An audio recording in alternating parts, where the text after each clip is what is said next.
Hello guys, welcome back to my channel. आपको जैसे कि पता है कि हम लोगों ने लिनक्स के ऊपर एक सीरीज स्टार्ट किया है जिसमें कि हम लोग लिनक्स का बेसिक से लेके एडवांस तक सीखने वाले हैं।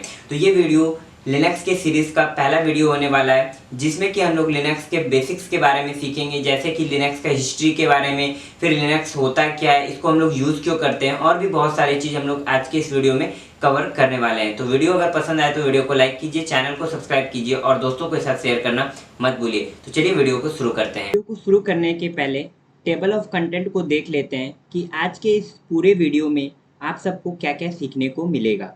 तो तो पहले हम लोग हिस्ट्री ऑफ यूनिक्स के बारे में जानेंगे, यानी यूनिक्स के हिस्ट्री को देखेंगे। फिर हम लोग समझेंगे कि what is open source operating system, या आप सॉफ्टवेयर बोल सकते हो कि ओपन सोर्स ऑपरेटिंग सिस्टम क्या होता है, ओपन सोर्स सॉफ्टवेयर क्या होता है, इसके बारे में हम लोग जानेंगे। फिर हम लोग देखेंगे कि लिनक्स क्या है। उसके बाद हम लोग कर्नल के बारे में समझेंगे कि कर्नल क्या होता है। फिर हम लोग ये भी देखेंगे कि लिनक्स कहाँ पे रियल वर्ल्ड में कहाँ किस किस जगह पे लिनक्स का यूज़ किया जाता है। फिर हम लोग देखेंगे लिनक्स के कुछ फेमस डिस्ट्रीब्यूशन के बारे में। तो चलिए शुरू करते हैं। आपको स्क्रीन पे दिख रहा होगा हिस्ट्री ऑफ यूनिक्स, यानी हम लोग यहाँ पे पहले हिस्ट्री समझते हैं यूनिक्स का। अगर आपको लिनक्स अच्छे से समझना है तो लिनक्स को समझने के पहले आपको यूनिक्स का थोड़ा सा हिस्ट्री जानना बहुत ही ज़रूरी है। तो चलिए शुरू करते हैं। Unix is an open source operating system, यानी कि जो यूनिक्स ऑपरेटिंग सिस्टम है ये एक ओपन सोर्स ऑपरेटिंग सिस्टम है। अगर आपको नहीं पता है कि ओपन सोर्स ऑपरेटिंग सिस्टम क्या होता है तो थोड़ा सा वेट कर लीजिए। इसी वीडियो में हम लोग आगे समझेंगे कि ओपन सोर्स ऑपरेटिंग सिस्टम क्या होता है। अभी हम लोग दूसरे पॉइंट की तरफ चलते हैं, जिसमें हम लोग देख आपको दूसरा पॉइंट दिख रहा होगा यूनिस, UNICS, बट यहाँ पे लिखा हुआ है हिस्ट्री ऑफ यूनिक्स। तो इन दोनों में डिफरेंट क्या है? यहाँ पे लिखा हुआ है यूनिस और आपको दिख रहा है यूनिक्स।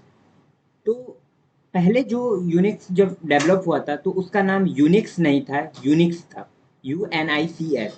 तो जो इसका फुल फॉर्म था ये था Uniplex operating and computing system, but बाद में इसको चेंज करके यूनिक्स कर दिया गया। यूनिक्स का जो प्रोजेक्ट था उसको 1964 में बेल लैबोरेटरी में स्टार्ट किया गया था, बट इस प्रोजेक्ट को 1969 में डिसकंटिन्यू कर दिया गया था। आप बोल सकते हो कि इसको विड्रॉ कर दिया गया था। बट इनके जो टीम मेंबर्स थे डेनिस रिची और थॉमसन ने इस ऑपरेटिंग सिस्टम को डेवलप किया।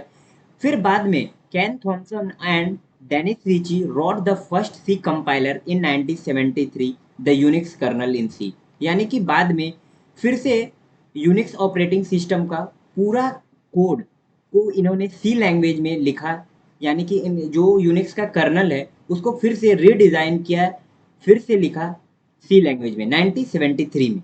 चलिए अब हम लोग समझते हैं कि ओपन सोर्स ऑपरेटिंग सिस्टम या ओपन सोर्स सॉफ्टवेयर होता क्या है। तो आपको जैसे कि स्क्रीन पे दिख रहा होगा कि open source software is a software that is developed and distributed under an open source license. An open source allow user to access and use the source code of the software, modify it and distribute it freely, as long as they abided by certain conditions specified in the license. This approach to software development is based on the idea of collaboration and transparency.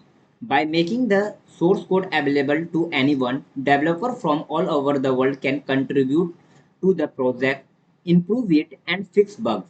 यानी open source operating system या आप बोल सकते हो open source software ऐसा एक software होता है जिसका सोर्स कोड पब्लिकली अवेलेबल होता है। जैसे कि आप विंडोज़ ऑपरेटिंग सिस्टम यूज़ करते हो तो विंडोज़ का जो भी सोर्स कोड होता है, यानी कि विंडोज़ को लिखने बनाने के लिए जो भी कोड किया गया रहता है या कोड होता है उसको आप लोग मॉडिफाई नहीं कर सकते।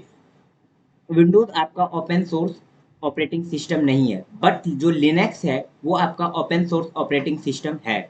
यानी ओपन सोर्स ऑपरेटिंग सिस्टम का ये मोटिव है कि आप बोल सकते हो कि उसका सोर्स कोड इंटरनेट पे अवेलेबल है। आप अपने तरह से अगर उसमें कोई भी चेंजेस करना चाहते हैं, उसमें मॉडिफाई करना चाहते हैं तो आप कर सकते हैं। बस आपको इंटरनेट पे उसका सोर्स कोड डाउनलोड करना है और आप अपने सिस्टम पे उसको मॉडिफाई कर सकते हैं, उसमें चेंजेस कर सकते हैं। तो ये जो ओपन सोर्स सॉफ्टवेयर होता है इसका आपको सोर्स कोड इंटरनेट पे इजीली मिल जाएगा। तो अब उम्मीद करूंगा कि आपको समझ में आ गया होगा ओपन सोर्स सॉफ्टवेयर क्या होता है, जिसका सोर्स कोड अवेलेबल होता है पब्लिक यूज़ के लिए, यानी कि कोई भी पर्सन उसके सोर्स कोड का यूज़ करके उसमें कोई भी चेंजेस कर सकता है ऑल ओवर द वर्ल्ड में, कहीं से भी। उसके बाद जो ओपन सोर्स ऑपरेटिंग सिस्टम भी जो होता है वो भी सेम है कि उसका सोर्स कोड इंटरनेट पे अवेलेबल है। अगर आपको कोई भी मॉडिफिकेशन करना है, कोई भी चेंजेस करना है, तो आप इजीली उस कोड को मॉडिफाई या चेंज कर सकते हो। तो क्लियर हो गया होगा कि ओपन सोर्स ऑपरेटिंग सिस्टम या ओपन सोर्स सॉफ्टवेयर होता क्या है। अब हम लोग देख लेते हैं कि लिनक्स क्या है। तो Linux is an open source operating system, यानी कि लिनक्स क्या है, एक ओपन सोर्स ऑपरेटिंग सिस्टम है, यानी कि इसका जो सोर्स कोड है इंटरनेट पे अवेलेबल है। अगर आपको लिनक्स ऑपरेटिंग सिस्टम में कोई भी मॉडिफिकेशन करना चाहते हैं आप अपने सिस्टम पे, या कोई भी चेंजेस करना चाहते हैं, तो आप इजीली उस सोर्स कोड को मॉडिफाई कर सकते हैं। उसके बाद हम लोग देखते हैं, यहाँ पे आपको सेकेंड पॉइंट दिख रहा होगा, लिनक्स जो है एक ऑपरेटिंग सिस्टम है that directly manage a system hardware and resource like CPU, memory and storage. The OS sit between application and hardware and make the connection between all of the software and the physical resource that do the work. Operating system एक ऐसा software है जो कि user और hardware के बीच में interact करता है, यानी कि हम लोगों को अगर फॉर एग्जांपल कोई सॉफ्टवेयर को या कोई टूल को यूज़ करना होता है, तो हम लोग क्या करते हैं, अपने माउस से उस टूल पे या उस सॉफ्टवेयर पे डबल क्लिक करते हैं। तो क्या करता है ऑपरेटिंग सिस्टम, हमारे हार्डवेयर को इंस्ट्रक्शन देता है कि इस टूल को हम लोगों को लॉन्च करना है। तो ऑपरेटिंग सिस्टम क्या करता है, अगर आप ऐसा सोच सकते हो कि अगर ऑपरेटिंग सिस्टम जब नहीं आया था तो यूज़र कैसे यूज़ करता था सिस्टम को या कोई भी सॉफ्टवेयर को। तो अगर यूज़र को उस टाइम जब ऑपरेटिंग सिस्टम अवेलेबल नहीं था, अगर उसको माउस का कर्सर भी अगर इधर-उधर करना है, मूव करना है, तो उसके लिए उसको बहुत सारा लंबा-लंबा कोड लिखना पड़ता था, ताकि वो हार्डवेयर को इंस्ट्रक्शन दे सके कि हमें माउस का कर्सर मूव करना है। तो अब आपको समझ में आ गया होगा कि ऑपरेटिंग सिस्टम क्या है। ऑपरेटिंग सिस्टम यूज़र और हार्डवेयर के बीच में इंटरमीडिएट की तरह काम करता है। अगर यूज़र को कोई भी काम है, तो वो पहले ऑपरेटिंग सिस्टम को बताएगा, फिर ऑपरेटिंग सिस्टम हमारे हार्डवेयर को इंस्ट्रक्शन देगा और हमारा हार्डवेयर उस प्रोग्राम को एग्जीक्यूट करेगा। तो ये होता है ऑपरेटिंग सिस्टम। अब हम लोग देख लेते हैं कि लिनक्स को किसने डेवलप किया था। Linux was Linux was developed by Linus Torvalds in 1991, created as an idea to improve the Unix OS। यानी कि मैंने जैसे कि आपको स्टार्टिंग में बताया कि यूनिक्स क्या है, एक ओपन सोर्स ऑपरेटिंग सिस्टम है। तो लिनक्स टॉरवर्ड ने क्या किया, जो हमारा यूनिक्स ओएस था यानी यूनिक्स ऑपरेटिंग सिस्टम था, उसी के कोड में मॉडिफिकेशन करके एक नया ऑपरेटिंग सिस्टम डेवलप किया, उसमें चेंजेस करके लिनक्स को डेवलप किया। Line, the command line also known as command line interface, जिसे कि हम लोग CLI भी बोलते हैं, as a text based way to interact with a computer operating system or command line interpreter. It allows user to issue command to the Windows computer by typing text based instruction instead of using graphical user interface. The command line is commonly found in various operating systems such as Windows, Mac OS and Linux. यानी command line क्या होता है कि जैसे कि Linux क्या है था, पहले कमांड लाइन पे ही सब काम होता था। यानी कि अगर आपको कोई भी फाइल क्रिएट करना है या फ़ोल्डर क्रिएट करना है, तो आप लोग क्या करते थे, जो भी कंप्यूटर के यूज़र्स होते थे, वो कमांड देते थे कि अगर मुझे कोई फ़ोल्डर या डायरेक्टरी क्रिएट करना है, तो उसके लिए कमांड है mkdir। तो पहले हम लोगों को कमांड के थ्रू हम लोग यूज़ करते थे सिस्टम। उसके बाद हमारा आ गया ग्राफ़िकल यूज़र इंटरफ़ेस। यानी ग्राफ़िकल यूज़र इंटरफ़ेस हो गया कि आपका, आप देख सकते हो, आप डायरेक्टली क्या कर सकते हो, अपने माउस से कोई भी डबल क्लिक करके हम लोग एग्जीक्यूट करते हैं, एप्लीकेशन रन हो जाता है या प्रोग्राम रन हो जाता है। लेकिन पहले के टाइम पे हम लोगों को कमांड के थ्रू कोई भी एप्लीकेशन को रन करना पड़ता था, यूज़ करना पड़ता था। बट आज हम लोगों के पास ग्राफ़िकल यूज़र इंटरफ़ेस है, जो कि ने विंडोज़ ने इंट्रोड्यूस किया था और हम लोग इसका बहुत ही ज़्यादा यूज़ करते हैं, ग्राफ़िकल यूज़र इंटरफ़ेस का। कमांड लाइन से बहुत कोई अभी भी डरता है कि कमांड लाइन हम लोग यूज़ नहीं कर पाते हैं, लेकिन मेरी बात मानिए तो कमांड लाइन बहुत ही ज़्यादा ईज़ी है और बहुत ही ज़्यादा यूज़फुल है। आपको मस्ट कमांड आना चाहिए, आपको कमांड लाइन सीखना चाहिए। तो हम लोग आगे चलते हैं, उम्मीद करूँगा कि आपको ये भी समझ में आ गया होगा कि कमांड लाइन होता क्या है। अब लिनक्स, वाई लिनक्स, लिनक्स को हम लोग क्यों यूज़ करते हैं? अब आपको मैंने स्टार्टिंग में ही बताया कि लिनक्स एक free and open source operating system है, जहाँ पे हम लोगों को विंडोज़ को यूज़ करने के लिए हम लोगों को पैसा पे करना पड़ता है। लिनक्स को अगर आपको यूज़ करना है तो आप फ्रीली इंटरनेट से लिनक्स ऑपरेटिंग सिस्टम को डाउनलोड कीजिए, अपने सिस्टम में इंस्टॉल कीजिए और यूज़ कर सकते हैं। और अगर आपको इसमें कोई भी चेंजेस करना है तो आप इजीली कर सकते हैं। बट विंडोज़ ऑपरेटिंग सिस्टम में ऐसा नहीं है, आपको यूज़ करना है तो आपको उसको पे करना पड़ेगा, आप उसमें कोई भी चेंजेस नहीं कर सकते हैं। बट लिनक्स ऑपरेटिंग सिस्टम में आप इजीली कस्टमाइजेबल है और फ्लेक्सिबिलिटी आपको प्रोवाइड करता है। आप अब ये थर्ड पॉइंट आपको दिख रहा होगा, लाइट वेट।